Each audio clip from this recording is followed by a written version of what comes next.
बस गज़ल का एक शेर है कि मेरी सांस टूटी तो दुनिया ने जाना, मेरी सांस टूटी तो दुनिया ने जाना, मैं किस किस के कब काम आता रहा हूँ। मैंने नज़्म लिखी है शोर की आस में।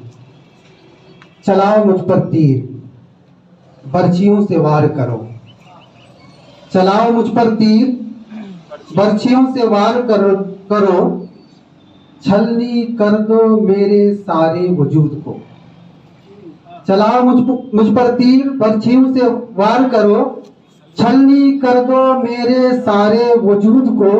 निकाल लो अपनी हसरतें, मैं उफ तक नहीं करूंगा।